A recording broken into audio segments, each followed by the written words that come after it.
Hello friends, Krishna classes में आप सबका बहुत बहुत स्वागत है। इस वीडियो में हम पढ़ेंगे बीए फोर्थ सेमेस्टर की unit second using tools of technology for translation का कॉन्सेप्ट कंप्यूटर ट्रांसलेशन। जैसा कि हमें दिखाई दे रहा है, using tools of technology for translation, ये हमारी यूनिट सेकंड है और इसका एक कॉन्सेप्ट मैं दे चुकी हूँ, मतलब एक वीडियो इसका दे चुकी हूँ। ये दूसरा वीडियो है कंप्यूटर ट्रांसलेशन।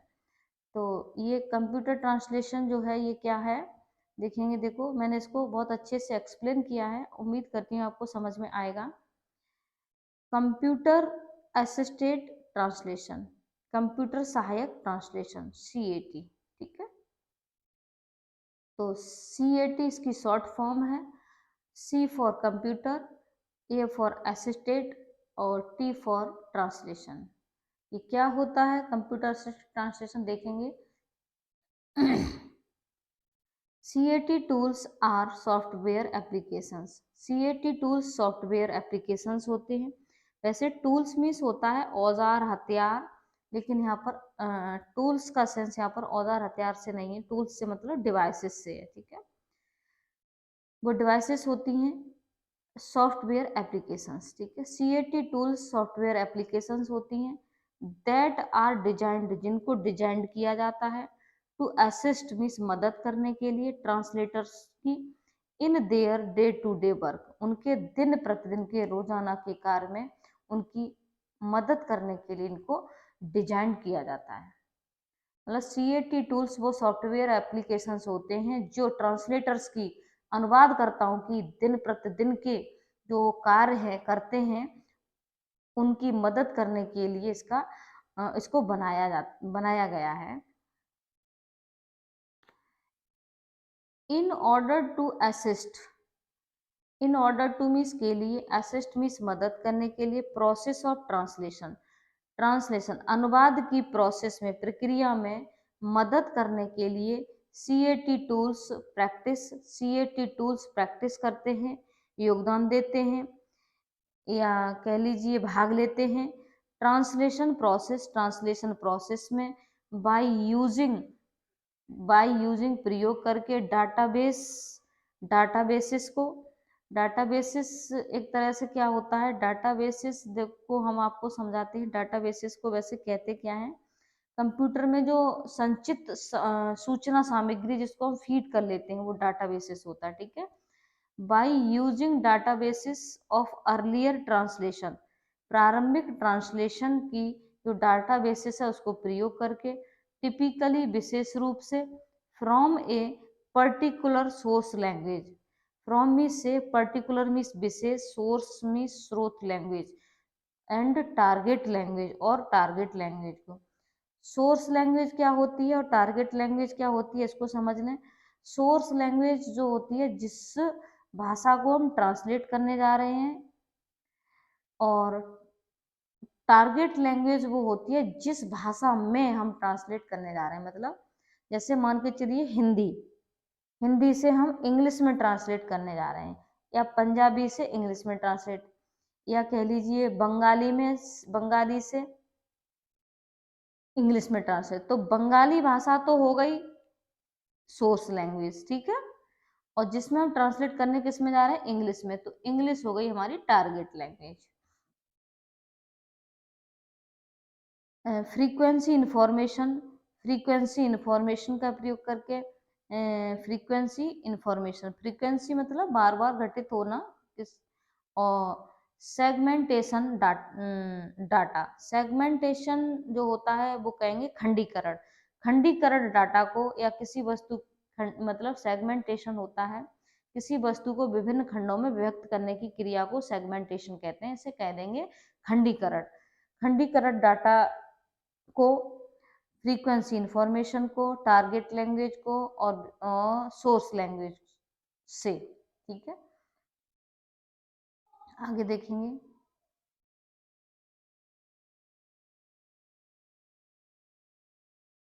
देखो, two columns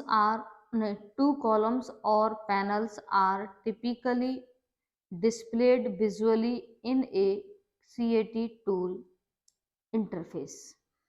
to columns, columns होते हैं एक तरह से स्तंभ, खंबा कह लीजिए, और पैनल्स, टू कॉलम्स और पैनल्स आर होते हैं टिपिकली विशेष रूप से, मतलब टिपिकली विशेष रूप से डिस्प्ले में प्रदर्शित किए जाते हैं, दर्शाए जाते हैं। विजुअली मीन्स दृश्य रूप से जो दिखाई दे। इन में CAT tool interface, CAT tool interface में क्या किया जाता है, कॉलम्स को और पैनल्स को डिस्प्ले किया जाता है, समझा। कॉलम्स होते हैं स्तंभ या खंबा, पैनल्स होते हैं एक तरह से कह लीजिए सलाहकार मंडल, किसी विषय वस्तु पर परामर्श या सहमति देने वाले व्यक्तियों का समूह पैनल्स कहलाता है, उसमें पैनल्स होते हैं, ठीक है। और उनको क्या किया जाता है, डिस्प्ले किया जाता है विजुअली रूप से, जो दिखाई दे रहे हैं, ठीक है। वन सोर्स, जिनमें से वन मीन्स एक, सो मीन्स दिखाता है द सोर्स टेक्स्ट को, and other shows the target text को, मतलब जो पैनल्स जो होते हैं, कॉलम्स और पैनल्स जो होते हैं जिनको डिस्प्ले किया जाता है विजुअली दर्शाया जाता है किसमें, सीएटी टूल्स इंटरफेस में, तब एक जो होता है वन कॉलम और वन पैनल्स जो होता है वो क्या करता है, शो करता है, किसको शो करता है, सोर्स लैंग्वेज को, मतलब जिस भाषा से हम ट्रांसलेट करने जा रहे हैं, एंड अदर सोर्स, और दूसरा जो है वो शो करता है टारगेट लैंग्वेज को, मतलब जिस भाषा में हम ट्रांसलेट करने जा रहे हैं। आगे देखेंगे, for the translators convenience, translators की सुविधा के लिए, the tool normally divide, tools normally में सामान्य रूप से डिवाइड करते हैं सोर्स टेक्स्ट को इनटू सेगमेंट्स, मतलब सोर्स जो टूल जो होते हैं नॉर्मली डिवाइड करते हैं सोर्स टेक्स्ट को, सोर्स टेक्स्ट का मतलब जिस टेक्स्ट से हम अनुवाद करने जा रहे हैं, ठीक है, किसमें, इनटू सेगमेंट्स में, कई खंडों में, खंडों से मतलब सच एज, जैसे कि सेंटेंसेस में, पैराग्राफ्स में, टू मेक बनाने के लिए, इट सिंपलर इसको अधिक सिंपल बनाने के लिए, टू फॉलो फॉलो करने के लिए, इंफॉर्मेशन फ्लो एक सूचनात्मक प्रवाह को फॉलो करने के लिए, इसको और अधिक सिंपलर करने के लिए इसको खंडों में डिवाइड कर देता है ये। आगे देखेंगे,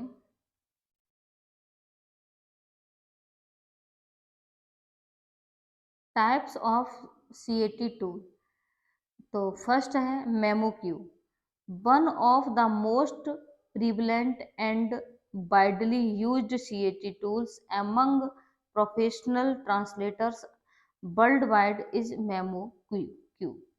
देखेंगे इसको, वन मीन्स एक, ऑफ द मोस्ट प्रीवलेंट बहुत अधिक, प्रीवलेंट का मतलब है जैसे एक तरह से कह लीजिए सर्वाधिक प्रचलित, बहुत अधिक प्रचलित, और वाइडली यूज्ड विस्तृत रूप से प्रयोग किया जाता है, कैट टूल्स किए जाते हैं, कैट टूल्स एमंग मीन्स बीच में, प्रोफेशनल ट्रांसलेटर्स, प्रोफेशनल ट्रांसलेटर्स के बीच में, वर्ल्ड वाइड, वर्ल्ड वाइड रूप से, इज है मेमो क्यू, मेमो क्यू एक है, मतलब जितने भी जो वो सीएटी टूल्स होते हैं, ठीक है, जो प्रिवलेंट हैं, बहुत मतलब बहुत प्रचलित हैं, वाइडली यूज्ड किए जाते हैं, किसके बीच में, प्रोफेशनल ट्रांसलेटर्स जो होते हैं और जो यूज करते हैं, उनमें से एक है मेमो क्यू।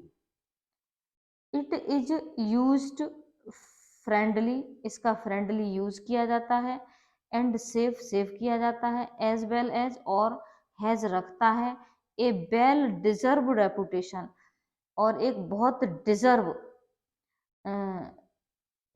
वेल मीन्स अच्छी, डिजर्व मीन्स मतलब जो जिसके लायक होता है उसे डिजर्व कह देते हैं, ठीक है, जो बहुत अच्छी डिजर्व रेपुटेशन रखता है with in the industry, industry में, उद्योगों में, कौन रखता है, मेमो, ठीक है, because of its efficient work, किसके कारण, बिकॉज ऑफ मीन्स के कारण, इट्स मीन्स अपने, एफिशिएंट वर्क, एफिशिएंट वर्क के कारण, एफिशिएंट का वैसे अगर एग्जैक्ट मीनिंग देखें तो ये होता है बिना गलतियों के, कह लीजिए, या बिना समय या ऊर्जा को व्यक्त किए, ज़्यादा ऊर्जा व्यक्त न हो, ज़्यादा समय वेस्ट न हो, ये अच्छा काम करने की योग्यता को एफिशिएंट कहते हैं। कह लेंगे पूरा कुल मिला के कह लेंगे कार्यकुशलता।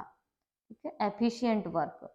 बिकॉज ऑफ मीन्स के कारण, इट्स मीन्स इसकी एफिशिएंट वर्क, इसकी कार्यकुशलता के कारण, सॉरी एफिशिएंट वर्क फ्लो के कारण, ठीक है, एफिशिएंट वर्क फ्लो के कारण। And localization, localization process is designed, और इसकी जो लोकलाइजेशन प्रोसेस होती है, लोकलाइजेशन का मतलब लोकल में जो जिस भाषा, जिस संस्कृति या वांछित जो आबादी जो होती है, लुक एंड फील की जरूरतों को पूरा करने के लिए इसका प्रयोग किया जाता है, जो उसके अनुकूल होता है, उसे लोकलाइजेशन कहते हैं। ठीक है, एंड लोकलाइजेशन प्रोसेस, इसकी localization process is designed, design की गई है, बनाई गई है टू एनेबल, समर्थ बनाने के लिए, द प्रोसेस मीन्स प्रक्रिया को, ऑफ ट्रांसलेशन मीन्स अनुवाद की, विद द प्लेटफॉर्म, प्लेटफॉर्म के साथ, प्रोवाइडिंग, प्रोवाइड करने के लिए, ट्रांसलेशन मेमोरी को, ट्रांसलेशन मेमोरी को प्रोवाइड करने के लिए, और टर्मिनोलॉजी को प्रोवाइड करने के लिए, टर्मिनोलॉजी मतलब एक तरह से कह दिए परिभाषित शब्दावली को प्रयोग करने के लिए, डाटाबेसेस को प्रोवाइड करने के लिए, मशीन ट्रांसलेशन और मशीन ट्रांसलेशन को, द प्लेटफॉर्म सर्व्स, काम करता है, एज ए टूल, एक टूल के रूप में, दैट प्रोवाइड्स, जो प्रोवाइड करता है, a variety of useful function, बहुत सारे फंक्शंस, महत्वपूर्ण फंक्शंस की वैरायटी को ये प्रोवाइड करता है। ठीक है, यहाँ से समझ में आ रहा होगा। द प्लेटफॉर्म, जो प्लेटफॉर्म क्या करता है, सर्व्स एज ए टूल, एक टूल के रूप में कार्य करता है, दैट जो प्रोवाइड करता है, देता है, a variety of useful function, महत्वपूर्ण फंक्शन की वैरायटी को देता है, एंड फीचर्स, और विशेषताओं को देता है, फॉर ऑल प्रोजेक्ट, सभी प्रोजेक्ट्स के लिए, एज वेल एज, और एज वेल एज, और the creation of high quality content, और हाई क्वालिटी के कंटेंट के निर्माण के लिए। ठीक है, ये बहुत सारी वैरायटीज को प्रोवाइड करता है। आगे चलेंगे, हाँ देखेंगे, देखो HDL ट्रेड्स, HDL ट्रेड्स क्या होता है, HDL trades is a complete suite of tool for independent translators। HDL trades जो होता है, कंप्यूटर का जो ट्रांसलेटर डिवाइस होता है, इज ए कंप्लीट सूट, पूरी तरह से सूट करता है, ऑफ टूल, टूल के रूप में, फॉर इंडिपेंडेंट ट्रांसलेटर्स, जो इंडिपेंडेंट ट्रांसलेटर्स होते हैं उनके लिए, एजेंसीज के लिए, कॉरपोरेट ट्रांसलेशन के लिए। ठीक है, कॉरपोरेट का मतलब जानते हैं, कॉरपोरेट मतलब संगठित।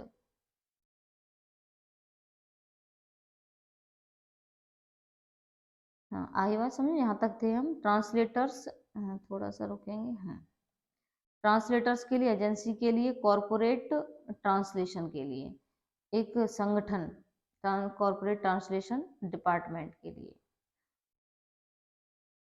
यहाँ से एक बार फिर देख लेते हैं, HDL trades is a complete suite, HDL trades जो होता है वो पूरी तरह से सूट करता है, of tool, complete suit of tool होता है, किसके लिए, फॉर इंडिपेंडेंट ट्रांसलेटर्स के लिए, एजेंसीज के लिए, कॉरपोरेट ट्रांसलेशन डिपार्टमेंट के लिए, लोकलाइजेशन के लिए,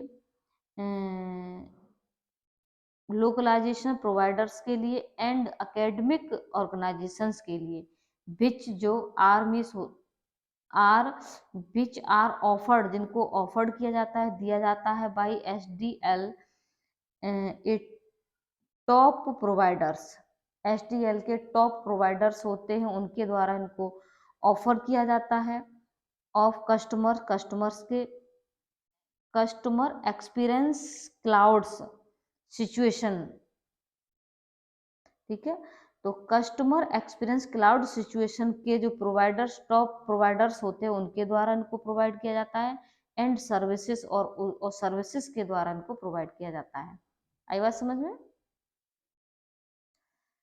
इट लीड्स द यूजर, ये यूजर को लीड करता है थ्रू मीन्स के द्वारा, ऑल स्टेजेस, सभी स्टेजेस में या सभी स्टेजेस के द्वारा या सभी स्टेजेस में, ऑफ द ट्रांसलेशन, ट्रांसलेशन की सभी जो स्टेजेस होती हैं ना उनमें क्या करता है, लीड करता है ये किसको, यूजर को। ठीक है, आगे बात समझ में, फिर एक बार समझ लेते हैं। It leads the user through all stages of the translation process, जो ट्रांसलेशन की प्रोसेस होती है उसकी सभी जो स्टेजेस हैं उनमें ये यूजर को लीड करता है।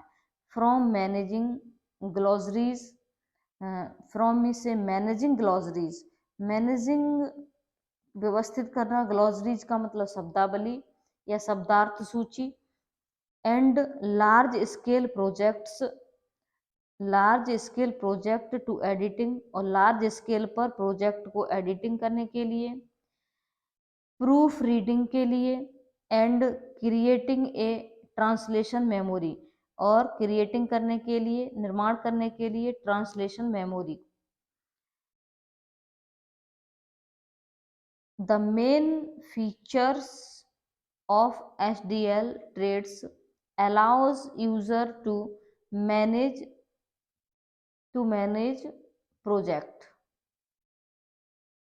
प्रोजेक्ट्स। ठीक है, द मेन फीचर्स, मुख्य जो विशेषताएं होती हैं ऑफ एचडीएल ट्रेड्स की, अलाउ करती हैं यूजर को मैनेज द प्रोजेक्ट्स को मैनेज करने के लिए, ऑर्गेनाइज करने के लिए, और टर्मिनोलॉजी के लिए, एडिट करने के लिए, रिव्यू करने के लिए, रिव्यू ट्रांसलेशन को रिव्यू करने के लिए, and connect to machine translation, और मशीन ट्रांसलेशन को कनेक्ट करने के लिए। HDL trades is a great tool, एक महान टूल होता है, अच्छा टूल होता है, फॉर इंक्रीजिंग ट्रांसलेशन को इंक्रीज करने के लिए, नहीं, इंक्रीजिंग ट्रांसलेशन एफिशिएंसी। ठीक है, ट्रांसलेशन एफिशिएंसी को इंक्रीज करने के लिए क्या होता है, HDL ट्रेड्स एक बहुत अच्छा टूल माना जाता है, but it can be expensive for users, लेकिन ये यूजर्स के लिए बहुत एक्सपेंसिव होता है, बहुत महंगा पड़ता है। ठीक है, इस तरह से ये हमारा क्लियर हो जाता है using tools of technology for translation. इसका एक वीडियो और रह गया है, उसको भी अपलोड कर दूंगी। थैंक यू, जय हिंद, जय भारत।